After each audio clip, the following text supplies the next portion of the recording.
Polling స్టేషన్స్కి రావడం జరిగింది. మంచి ఓటింగ్ పర్సెంటేజ్ ఈ ఎలక్షన్లో పెరిగాయి. చాలా చక్కటి అరేంజ్మెంట్స్ ఉన్నాయి. చాలా పెంచేందుకు ఎందుకంటే గతంలో కూడా ఇక్కడ 50% అంటే అప్పట్లో జనాలు వచ్చి ఓట్లు వేసేది కాదు. కానీ ఈసారి మాత్రం ఇప్పుడు చూస్తున్నటువంటి పరిస్థితి చూస్తే 70%, 60 to 70% పోలింగ్ జరిగే అవకాశం ఉంది. ఎందుకంటే నేను ఇప్పుడు అన్ని దాదాపు 5-6 పోలింగ్ స్టేషన్స్కి వెళ్తే 70 ఓట్స్, 60 ఓట్స్ వితిన్ 40 minutes. నాకు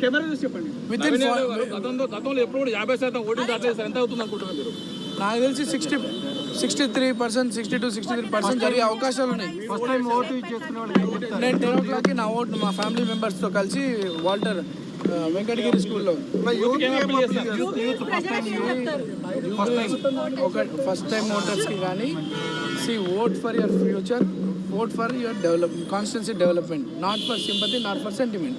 ఇది మన భవిష్యత్తుకు సంబంధించిన ఎన్నిక కాబట్టి చాలా తెలివిగా జాగ్రత్తగా ఓటు వినియోగించుకోవాలని నేను యూత్కి అప్పీల్ చేస్తాను.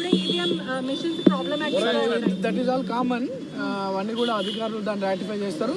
స్టార్ట్ అయిన టైం నుండి దాన్ని చేస్తారు. దట్ ఈస్ ఆల్ ఇక్కడ లేదు. ఈసారి యూత్ అంతా కూడా, యూతే కాదు జనరల్గా చాలా మంది ఓటర్స్ నెగ్లెక్ట్ చేస్తారు election. But this time 10 to 15% polling percentage పెరిగే అవకాశం ఉంది.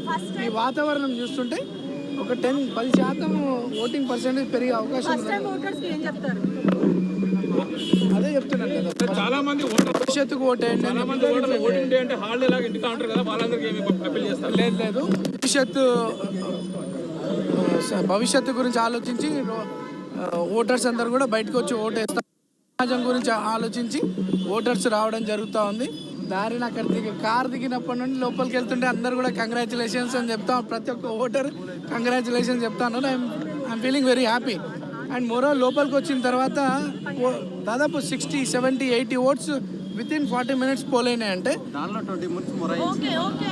లేదు అవన్నీ కూడా మళ్ళీ రాటిఫై అవుతాయి. Thank you.